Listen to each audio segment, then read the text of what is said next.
So the initial concept here, kid in a cardboard box. The guy who made this concept, he thought it was a horrible idea, but he presented it to us anyway. The way the course was oriented, we each created a bunch of game ideas. We shared them with each other, chose the one that we thought was best. We chose this one, where basically alien invasion is happening. You're a kid, you're hiding under a cardboard box, and you go around and rescue all the other kids in your neighborhood from this UFO invasion by sticking them under the box with you, and you run around. So he thought it was a terrible idea. The rest of us thought it was great, and in reality, I believe that it turned out to be a great game. It's a lot of fun. So this is a solid proof that it is important to share your ideas between each other. Even though this guy thought that the idea was terrible, it really did turn out to be great. So that's kind of like a lesson learned. So the history here was we started off, had the concept, moved into, well, straight into development basically. I was the one who took on designing and programming the game. So in many senses it was kind of my game, and the rest of the team was very supportive of all of my concepts and ideas. And we had, I think, 4 artists and me. So all of the artists, they did a great job, and I let them do whatever they wanted with the visuals, and I basically just gave them out some strict requirements as to what technically needed to be done. So it was kind of that's the way the development went. It was a 3-month development. We originally developed it for Windows, and completed the term, and it was, you know, it was a fun game. And then we moved on to, after the term had completed, the rest of the team wasn't available to work on the project. I was, and I wanted to take it to the Xbox 360, so I did. And I worked on it during the summer, porting it over. So some of the design changes that I made going to the Xbox was, I had, it's an arcade-style game, so kind of like Pac-Man, it gets harder and harder, and it just kind of goes on forever. Or Tetris or whatever, your classic arcade style. With this game, you know, the UFOs would move faster, the UFOs would detect you faster, there'd be more kids to rescue. So these were all, you know, parameters that I had to increase the difficulty of the gameplay. And basically, we had a situation where eventually you get to a point where it would be impossibly difficult. You know, this would be, you know, let's say the gameplay mechanic difficulty, so the number of UFOs or how fast they're going. It would become too difficult around level 24. Well, that was kind of, or actually, sorry, around level 10. So here's my level 10. Here we go. So players can only get to level 10. That's not really where level 10 doesn't sound like you got too high. That's not really too fun. So okay, well, let's make it so they can get to level 36. Well, that feels a lot better, but the problem is the beginning steps are so slow that you can't actually feel the game getting any harder when you start playing it. So that was kind of a challenge that I had making this game. I don't know if you completely understand what the problem is here. But basically my solution is to have basically an asymptote where the game gets harder and harder and harder, but it never becomes completely impossible. The beginning steps are just right, so they're very steep. You can feel the difference as you go from the first level to the second level. You can feel that it's getting harder. But when you get to, you know, up in the levels, it's more like you're kind of trying to, I don't know, have the stamina to survive through, you know, level to level to level, because there is a certain, you're keeping the same inventory. And so this is my solution with Hideout. That's one of the things that I implemented in the Xbox 360 to kind of extend the gameplay. And I think that it was actually very effective. Doing the playtest, it was definitely effective. So now I'll talk about going from Windows to Xbox. Primary changes were definitely the cosmetic ones with the GUI. And the reason for this was I was going from Windows, which was 1024 by 768, that's the way we set it up. And now I'm on the Xbox where I want it to be doing 720p, so going from 4 to 3 to widescreen. The challenge that I had specifically with Hideout was, yeah, this looks great in widescreen, but we have this kind of cardboard, you're looking through a cardboard box kind of HUD thing. You throw that onto 4 to 3 480i CRT TV, and you got a situation where you got black bars, that's taking up a lot of your screen. You got these cardboard things, they're taking up a lot of the screen. And there's nothing left for you to actually see, especially at 40i, it's very low resolution, so you would be able to see any of the detail, and you would be able to find tips. So with this game, with this HUD, it actually forced me to need to also do a 4:3 ratio. So that's kind of like HUD design. You can kind of see that that leads directly into what you can do in terms of scaling. Because the Xbox 360 is great for scaling the 720p and adding the black bars in just by default. So I could have made use of that, but the HUD restricted me in that sense. So there was a couple of other things, like pressing start to play. When I originally started making the port, I personally didn't really like the whole press start to play thing. I just wanted to be able to pick up the controller and start playing, and it would figure out whatever controller you're using, and it would just start to go. So it was on the guidelines that you should have a press start to play screen, so that you could choose the controller. And I went into the development of that, and I had it all worked out, and everything was great. And then I looked into the fine print on the guidelines, and oh, well, if you have a guitar plugged in, well, the guitar will actually feed an analog value from its whammy pad that will be the same as, you know, your joystick or whatever. So that it's actually giving you a value. So my whole idea of detecting when the joystick is moved, well, that's just completely out the door. So there you go. Do the press start to play. Do that screen. Don't try and change that. It's easiest that way. Challenges with asynchronous storage. Everything on the Xbox 360 is asynchronous with all of their APIs that you use.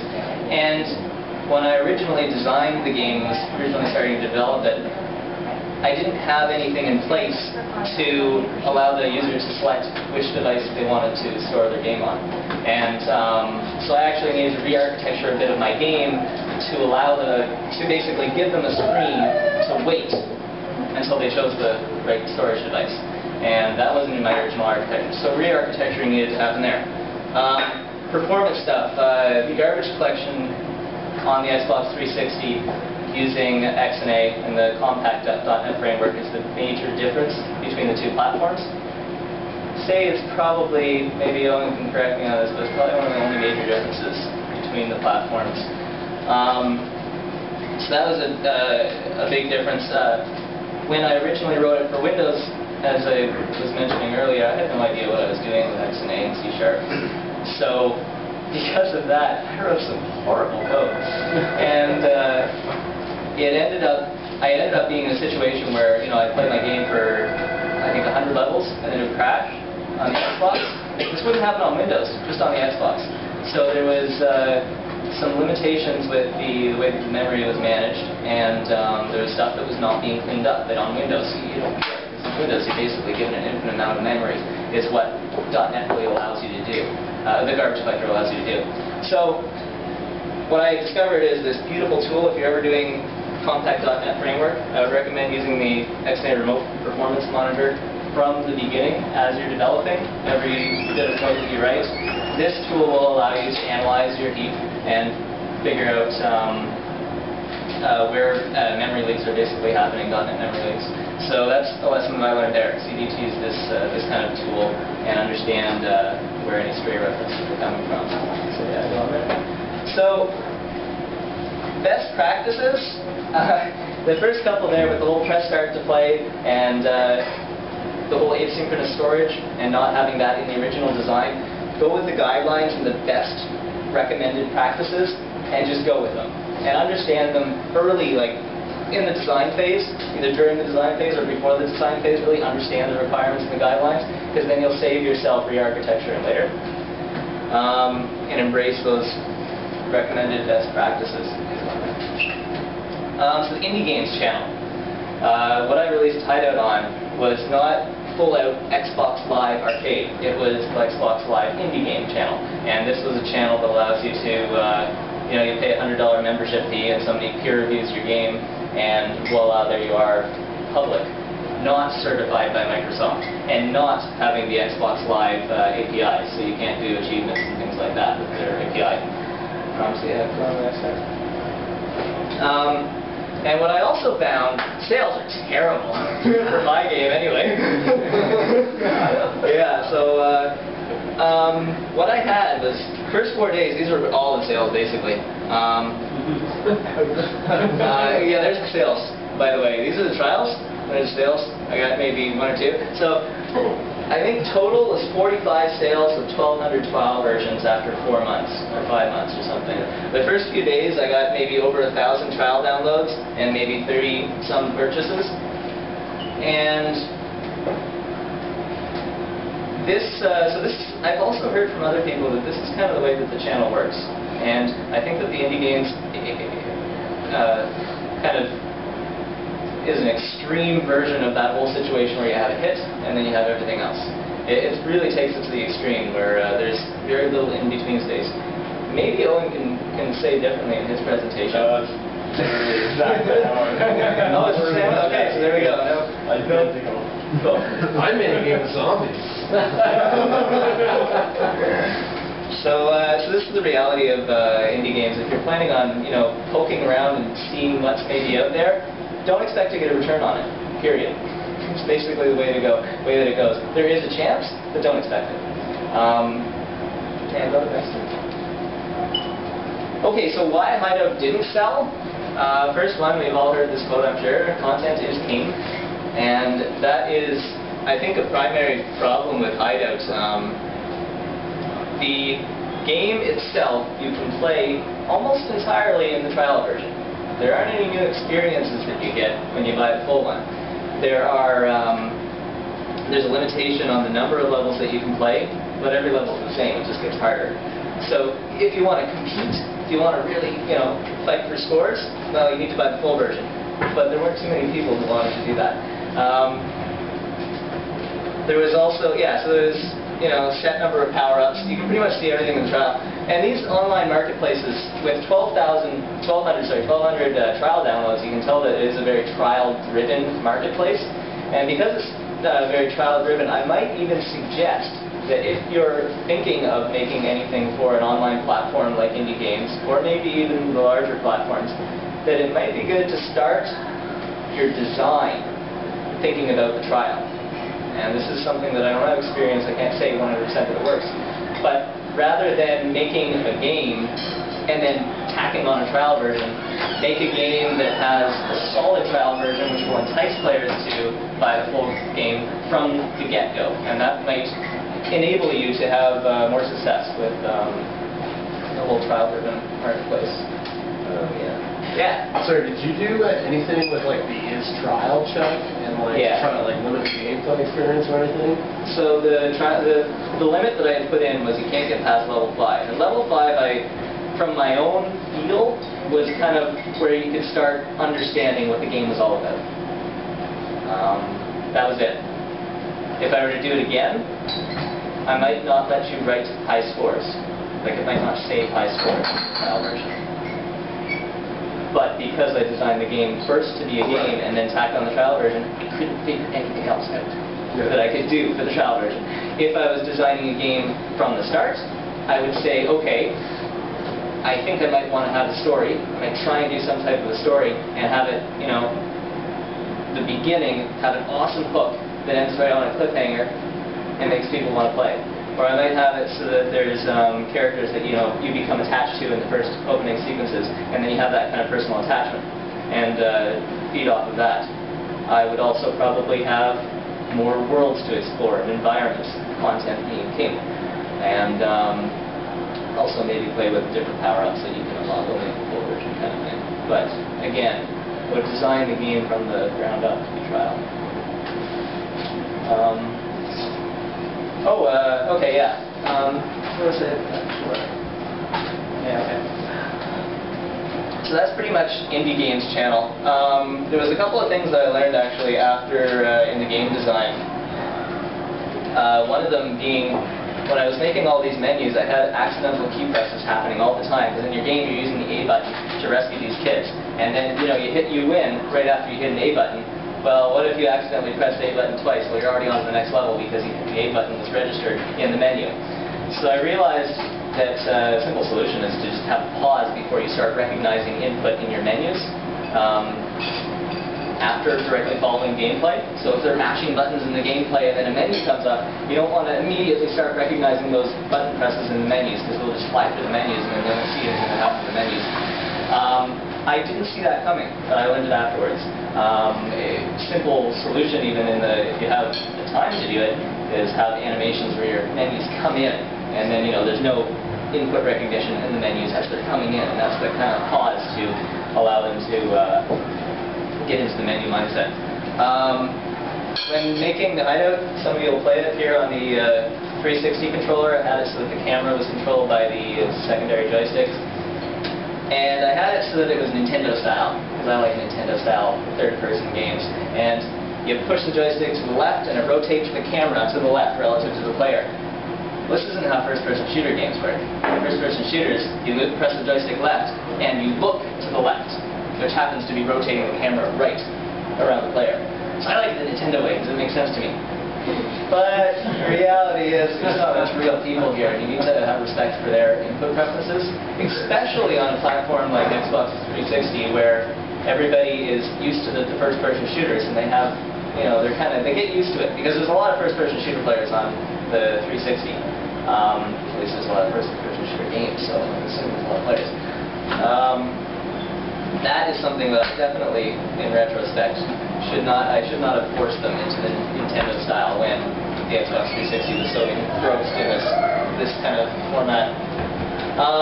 Another thing that totally took me by surprise when making this game is you start putting text in here like, "Don't move, the aliens can see you." I think players actually read that when they're playing the game because they don't.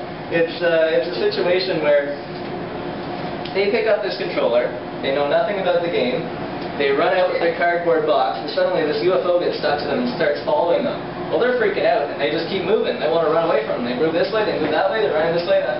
But your text is right there telling them, just don't move. They won't read it because they're engrossed in the gameplay. And the gameplay is complex enough that it's taking all of their thoughts. I had one player play this game. She read it out loud. She kept moving. She didn't understand it. I was totally baffled. But even though they might even see it on screen and perceive it and read it, they don't have the brain power left over because they're in a new environment and learning how to play the game. So this is a situation where designing some type of tutorial might have been more effective, or some alternative method. Throwing in some text, not going to cut it.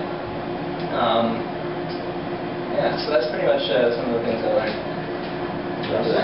What if you had it make a sound saying, like the actual coming out of the speaker saying, "Don't move, the aliens can see"? Was that okay? I had considered putting in a little dee-dee sound. No, it would have to be the actual words. That's like somebody loud and screaming. Like when my children scream and they're doing something, they get my attention. I don't have to read it. Yeah. I'm just wondering the psychology behind it. If the message was delivered differently, whether that might affect. It does. It definitely has an effect. And I think that the reason I say that is I had the box fall apart. After you move around, you're getting jostled around and the box is getting torn up and you're putting more kids into it. So the box will fall apart. But before it falls apart, there's a little message that pops up on the screen saying, the tape, your box is about to fall apart, use the tape.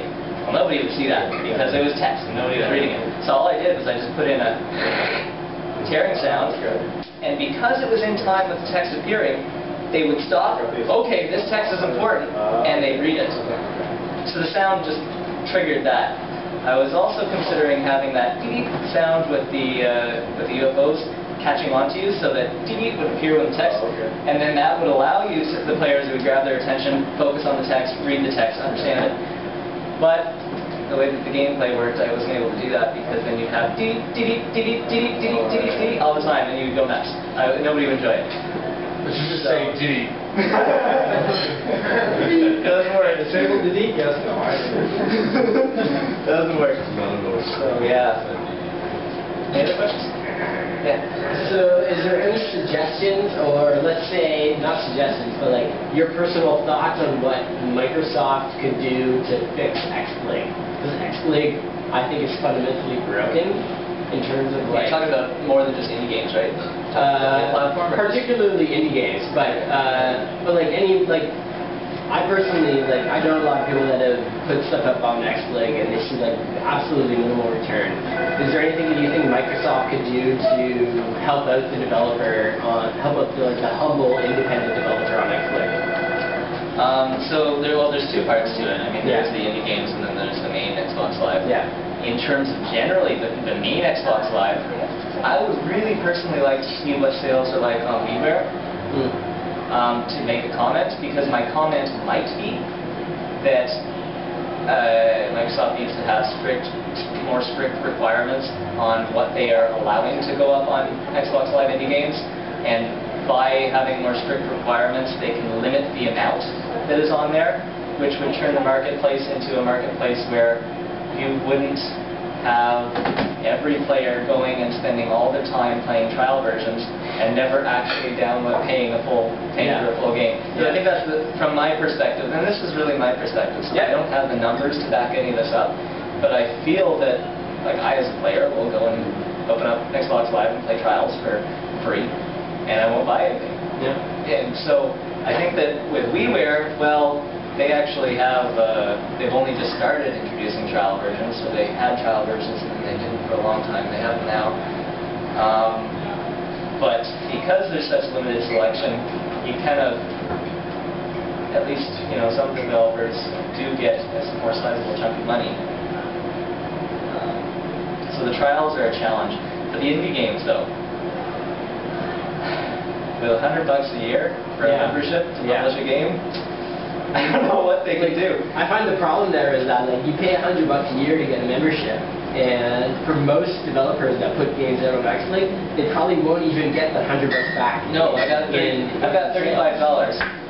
from this game, but I have to see it because I need to get $150. Yeah, exactly. What did you sell it out of? $1 piece? Yeah, it's $1 piece. Yeah, it's a little. I get 70% of that. Yeah. So 45 sales, $35. I don't know what to say with the indie games. Yeah. I mean, they moved it around in the menu, and then everybody complained about that, and they put it back where it was. So I don't know if I think Microsoft was trying to increase sales because that's good for them, because they do get money. But everybody's got a different opinion on how to make these things sell. Anything else? So we got a comment on that for Derek. I think a lot of it is, like, no one really tries to do their best push, like, on indie games the way they do on, like, a lot of their platforms, right? Like, people sort of just, like, throw it out and expect that people will know what's going on, and I don't know if that's the case. There's some games that I've tried that one of them was thinking of peer reviewing, and, like, it was amazing. There's some amazing games, and they come back for a second time, they're like, I'm not getting sales, I need to update this and get a new version, because I'm not getting any sales, and I'm just like, I'm blown away by their game. It's a beautiful game, but it doesn't hook well enough. Like, this is a kind of like a, I don't know what you call the genre, but you have a little flower type thing, and you control a fan, and you move this fan around it and just blow it, so kind of like a Mario Galaxy bubble where you're blowing the bubble and he's floating around. This is a 2D game. Looked beautiful, had a beautiful feel to it. The gameplay was solid, the levels were just, they were nicely done. Everything was solid as a rock, and this guy was just not getting sales, and he's just like, oh no! He probably invested a lot in it. Yeah. I think personally, I think the biggest problem with Xplig is that they don't implement achievements in games. And, like, I would just make the achievement game where every time you press A, you get a point, but then you get the social dimension. If you implement a peer review and you implement achievements, then that means that the games still need to go through peer review. But the average Xbox gamer is so, like, they have it in their mentality that when they play a game, they're going to get achievements. So they're not going to go and spend even $1 or $5 on an Xplig game, and they're not going to get anything back from it. But if you offer them the ability to give some achievement points and add to their gamer score, then they'll actually start buying these games, which is fine. It's fine if they spend like $5 on some shit game that, like, is crap. But the money's going to the developer, and that funds other games that they'll put money into, and then all of a sudden Xplig becomes something that people actually start paying attention to. I think like literally that's what it comes down to is And So I don't know if you Xbox did, because I would put all my achievements on the first level, like the Avatar game on Xbox Live. Sure, but me as like a peer review, I would just review you as shit at that point. I don't think it's safe for Microsoft to do that, so they won't. Even like I worked very briefly at Architect here in Ottawa. We're developing an Xbox Live Arcade game and PlayStation. I can't remember the name of what they call that. The games you can download and they have achievements in them, but across the board they're not selling well. In general, like achievements are they're not selling well. The game got cancelled because they were worried about how many people might buy the game. And I don't know if adding achievements is going to fix the problem because they have the same problem with the full Xbox Live Arcade games. Yeah. And the same with PlayStation. Yeah. So I don't know what the solution there is, but I think it might be more marketing or something because, you know, if people want a game, they're going to buy it. So people go to stores and they buy, you know, like My Little Pony for $20, right? But they only pay $5 per game. Probably better than a product. Like, you know, it's different feeling people have. So I think more marketing is what is needed. You mind if I write that down and make it a blog post? I like My Little Pony.